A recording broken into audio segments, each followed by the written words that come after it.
BRS Lok Sabha ఎన్నికలపై focus పెట్టింది. Assembly ఎన్నికల్లో పరాజయం పాలైన పార్టీ నష్ట నివారణ చర్యలకు దిగింది. అసెంబ్లీ ఎన్నికల ఓటమికి కారణాలను సమీక్షిస్తూనే లోక్సభ ఎన్నికల్లో గెలుపే ధ్యేయంగా పార్టీ యంత్రాంగాన్ని సన్నద్ధం చేస్తోంది. ఇందులో భాగంగా భారత రాష్ట్ర సమితి లోక్సభ సన్నాహక సమావేశాలు నిర్వహించింది. ఈ నెల 3వ తేదీ నుంచి నియోజకవర్గాల వారీగా హైదరాబాద్లోని తెలంగాణ భవన్లో సమావేశాలు నిర్వహించింది. నల్గొండ లోక్సభ నియోజకవర్గ సమావేశంతో పూర్తయ్యాయి.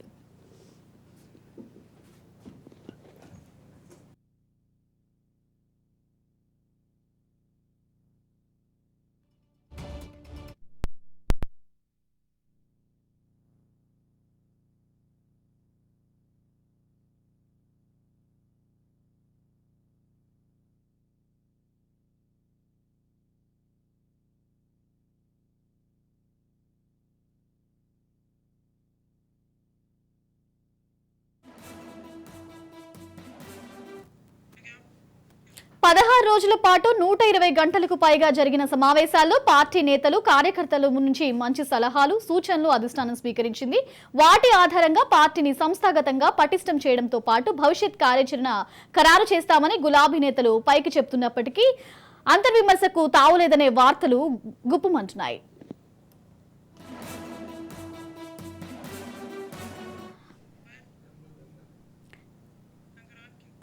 వచ్చే నెల మొదటి వారం నుంచి శాసనసభ నియోజకవర్గాల వారీగా క్షేత్రస్థాయిలో సమావేశాలు ఉంటాయని సీనియర్లు పార్టీ పరిశీలకులుగా హాజరవుతారని సన్నాహక సమావేశాల్లో నిర్ణయించారు. శాసనసభ ఎన్నికల ఓటమిపై సమీక్షించడంతో పాటు లోక్సభ ఎన్నికల కార్యాచరణపై సమావేశంలో చర్చించారు. కేసీఆర్ పై ప్రజల్లో సానుభూతి వెలువలా ఉందని, కాంగ్రెస్ కు ఇప్పటికీ అనేక వర్గాలు దూరం అయ్యాయని బీఆర్ఎస్ నిర్వాహక అధ్యక్షుడు కేటీఆర్ అన్నారు.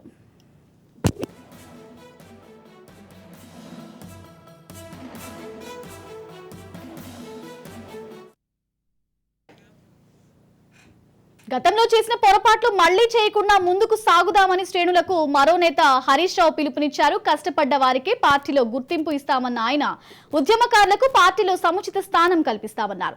ప్రచారంలో అబద్ధం, పాలనలో అసహనం అనేది కాంగ్రెస్ తీరు అని అభివర్ణించారు. 6 గ్యారంటీల్లో 13 హామీలను కాంగ్రెస్ మరో 20 రోజుల్లో నెరవేర్చాలన్నారు. 20 రోజుల్లో హామీలు నెరవేర్చకపోతే పార్లమెంట్ ఎన్నికల కోడ్ వస్తుందని హరీష్ గుర్తు చేశారు.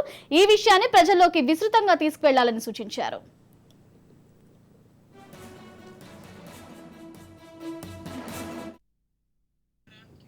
కృష్ణా బోర్డుకు ప్రాజెక్టులు అప్పగించేందుకు 2 నెలల్లోనే ప్రభుత్వం సంతకం పెట్టిందన్న ఆయన సంతకం పెట్టిన సీఎంను కోమటిరెడ్డి నిలదీయాలని డిమాండ్ చేశారు. కాళేశ్వరం నీళ్లు వాడుకునే అవకాశం ఉన్నా ఈ ప్రభుత్వం నీరు ఇవ్వడం లేదని మండిపడ్డారు. ఎవరి పొరపాట్లు ఉన్నా సవరించుకోవాల్సిందేనన్న ఆయన తల్లిలాంటి పార్టీని కాపాడుకుందామని శ్రేణులకు పిలుపునిచ్చారు.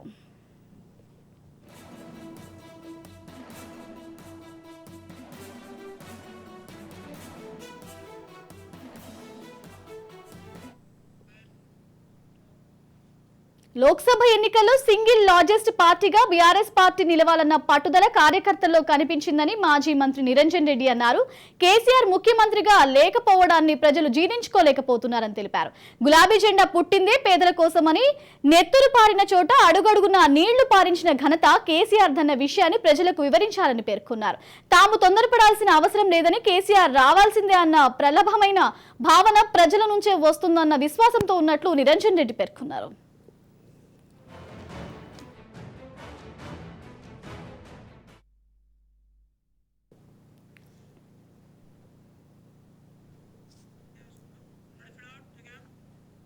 సీఎం రేవంత్ రెడ్డి మంత్రి కోమటిరెడ్డి అభద్రతా భావంతో మాట్లాడుతున్నారని మాజీ శాసన సభాపతి మధుసూదనాచారి ఆక్షేపించారు. కాంగ్రెస్ పార్టీ ఎన్ని మార్లు ఓడిపోయింది, దేశంలో ఆ పార్టీ ఏ స్థితిలో ఉందో అందరికీ తెలుసునని వ్యాఖ్యానించారు. బీఆర్ఎస్ మనుగడపై ఎలాంటి కామెంట్ చేసినా తెలంగాణ సమాజం సహించబోదని అన్నారు. లోక్సభ ఎన్నికల్లో ఒంటరిగా పోయే అంశంపై ఎలాంటి క్లారిటీ ఇవ్వలేదు గులాబీ నేతలు. అప్పుడప్పుడు ఒంటరిగానే వెళ్తామని చెప్తున్నప్పటికీ సన్నాహక సమావేశాల్లో ఈ విషయంపై ఎలాంటి చర్చ జరగకపోవడం పొత్తులకు సై అంటుందని రాజకీయ విశ్లేషకులు అభిప్రాయపడుతున్నారు. అయితే ఏ పార్టీతో పొత్తులుంటాయనేది ఇప్పట్లో చెప్పలేమనే అభిప్రాయాన్ని వ్యక్తం చేస్తున్నారు. గతంలో బీజేపీ, బీఆర్ఎస్ ఒకటే అన్న భావనను కాంగ్రెస్ బలంగా ప్రజల్లోకి తీసుకువెళ్లి సక్సెస్ అయింది. శాసనసభ ఎన్నికల్లో ఓటమి పాలై అధికారానికి దూరమైన బీఆర్ఎస్ పార్టీ లోక్సభ ఎన్నికల కోసం కసరత్తు కొనసాగిస్తోంది. లోక్సభ నియోజకవర్గాల వారీగా సన్నాహక సమావేశాలు నిర్వహించింది. ఈ నెల 3వ తేదీ నుంచి ప్రారంభమైన ఈ సమావేశాలు 2 విడతలుగా జరిగాయి. మొత్తం జరిగిన సమీక్షా సమావేశాలను గమనిస్తే బీఆర్ఎస్ ముఖ్య నేతల్లో ఇప్పటికీ ఆత్మవిమర్శ కనిపించడం లేదు. కాంగ్రెస్, బీజేపీ విమర్శలకే పార్లమెంట్ సన్నాహక సమావేశాలు పరిమితమైనట్లు కనిపించాయి. కానీ కార్యకర్తలు లేవనెత్తిన ప్రశ్నలు, సందేహాలకు సమాధానాలు కరువయ్యాయనే విమర్శలు వచ్చాయి. లోక్సభ ఎన్నికల్లో రాజకీయ సమీకరణాలు అసెంబ్లీ ఎన్నికలకు భిన్నంగా ఉండే అవకాశాలున్నాయి. అందుకే బీఆర్ఎస్ లోక్సభ ఎన్నికల్లో పొత్తులపై ఎలాంటి నిర్ణయానికి రాలేకపోయింది. వామపక్షాలు అసెంబ్లీ ఎన్నికల్లో కాంగ్రెస్ విజయానికి దోహదపడ్డాయి. కాంగ్రెస్ పై వ్యతిరేకతతో బీజేపీతో పొత్తుకు బీఆర్ఎస్ సై అంటుందా, లేక ఒంటరిగానే బరిలోకి దిగుతుందా? ఒంటరిగా దిగితే బీజేపీతో చిక్కులు వచ్చే అవకాశాలున్నాయనే టాక్ ఉండనే ఉంది. ఈ నేపథ్యంలో లోక్సభ ఎన్నికల పొత్తుపై గులాబీ నేతలు ఎలాంటి నిర్ణయానికి రాలేకపోతున్నారనే చర్చ రాజకీయ వర్గాల్లో సాగుతోంది. ఏది ఏమైనా లోక్సభ ఎన్నికల్లో తమ సత్తా చాటాలనే కసితో గులాబీ బాస్ వ్యూహాలకు పదును పెడుతున్నారనే టాక్ హాట్ టాపిక్ గా మారింది. ఇందుకు పొత్తుల విషయమై గులాబీ నేతలు గుమ్మనంగా ఉండడం వెనుక వ్యూహం ఏంటి? ఎన్నికలు సమీపించే వరకు పొత్తుల విషయమై నోరు మెదపకూడదని బీఆర్ఎస్ అధిష్టానం నేతలకు సంకేతాలు ఇవ్వడం దేనికి? ఈ నిర్ణయం వెనుక ఉద్దేశం ఏమిటనే చర్చకు తెరలేపింది.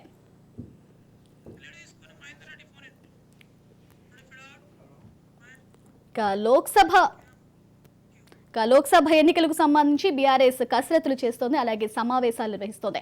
ఓవరాల్ గా ఇదే అంశానికి సంబంధించి మరింత సమాచారం మా ప్రతినిధి మహేందర్ అందిస్తారు. Mahender, over to you. Lok Sabha ఎన్నికలకు సంబంధించి విషయాల్లో పూర్తిగా అసెంబ్లీ ఎన్నికల్లో జరిగిన వైఫల్యాలు కావచ్చు, పూర్తిగా అక్కడ నుంచి పాఠం నేర్చుకోవాలి.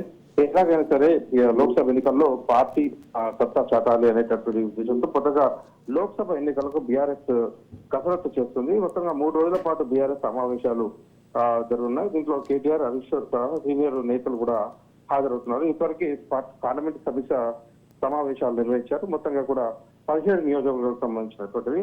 దాంట్లో ముఖ్యంగా పార్టీ నేతల అభిప్రాయాలను, కార్యకర్తల అభిప్రాయాలను, జరిగిన ఓటములపై గుణపాఠాలు ఎలా నేర్చుకోవాలి, ఎక్కడి నుంచి పార్టీకి గల నష్టాలు ఎక్కడ జరిగాయి, దేనికి కారణాలు ఏంటంటే దానిపైన.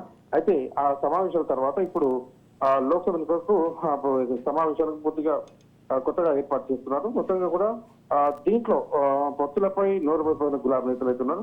మొత్తంగా కూడా ఆత్మవిమర్శ తావు లేదు ఈ జరిగిన సమావేశంలో. ఇక తల్లాంటి పార్టీని కాపాడుకోవాలనే నిర్ణయం లోక్సభ ఎన్నికల్లో సత్తా చాటాలని, అలాగే బీఆర్ఎస్ కార్యకర్తలే కథానాయకులు, వారే పార్టీకి ధైర్యం ఉన్న అటుగా నాయకత్వం అయితే చెప్తున్న నేపథ్యం. ఇక వచ్చే నెల నుంచి సెగ్మెంట్ల వారీగా సమావేశాలు పూర్తిగా ఏర్పాటు చేసుకోవడానికి ఇది పూర్తిగా రంగాన్ని సిద్ధం చేసుకుంది. శాసనసభ నియోజకవర్గాల వారిగా కూడా క్షేత్రస్థాయి సమావేశాలు, అలాగే అసెంబ్లీ ఎన్నికల ఓటమిపై సమీక్షలు, లోక్సభ ఎన్నికల కార్యాచరణలు, ప్రణాళికలు పూర్తిగా రూపొందించుకొని ఈసారి పక్కా ప్రాంతం నేతలను ఎవరైతే అభ్యర్థుల నిర్ణయంతో పాటు, అభ్యర్థుల ప్రకటనతో పాటు, అభ్యర్థులను ప్రకటించే ముందు కూడా ఒపీనియన్ తీసుకోవడంతో పాటు ఇవన్నీ కూడా గతంలో జరిగిన ఇబ్బందులు, అయితే పార్టీకి జరిగిన నష్టాలు కారణాలు ఇవన్నీ కూడా ఒకసారి చూసుకుంటున్నారు. పొరపాటును కూడా సో జరిగిన పొరపాట్లు మళ్ళీ కూడా పునరావృతం కాకుండా సాగేలా పూర్తిగా పార్టీ దృష్టి పెట్టాలి అన్నట్టుగా హరీష్ రావు చెప్పినది. కాంగ్రెస్ పార్టీ గులాబీ మొత్తం కూడా కాంగ్రెస్ పార్టీ టార్గెట్ చేశారు. మొత్తం కూడా విమర్శలు చేయడం దాదాపు మరి అలాగే అబద్ధాలు, అసహనం కాంగ్రెస్ తీరు అని పైరయ్యారు. రేవంత్ రెడ్డితో పాటు వీళ్ళందరూ కూడా గతంలో ఓటుకు నోటు చేసి ఇవన్నీ కూడా ఎప్పుడు సమయం దొరికితే చాలు ఇటు కోమటిరెడ్డితో పాటు రేవంత్ రెడ్డితో పాటు మంత్రులు అనేక రకాలుగా బీఆర్ఎస్ పార్టీ విమర్శించడం అనేది కూడా చర్చనీయాంశం కాదు. వీళ్ళు ముందు పార్టీని పునరావృతం చేసుకోకుండా అధికారం వచ్చి నెల కూడా కాలేని పార్టీ పైన విమర్శలు చేయడం ఏంటి అన్నట్టుగా కూడా ప్రజల నుంచి కూడా పెద్ద ఎత్తున విమర్శలు రావడంతో ఆ రకంగా కూడా పార్టీ మరోసారి పునరాలోచన చేస్తున్నారు. ఏదైనా సరే లోక్సభ ఎన్నికల్లో పార్టీని ప్రమాదపడాలి. అలాగే 17 స్థానాలకు గతంలో 6-16 అనేటట్టుగా కాకుండా ఈసారి సైలెంట్ గా అదే విధానం కాకుండా సైలెంట్ గా గెలవాలి, ప్రచారం కన్నా ముందు పని చేసుకోవాలనేటువంటి నిర్ణయంతో బీఆర్ఎస్ అయితే ఎలక్షన్ సిద్ధమవుతున్నట్టు చెప్పొచ్చు. Right, thank you Mahender.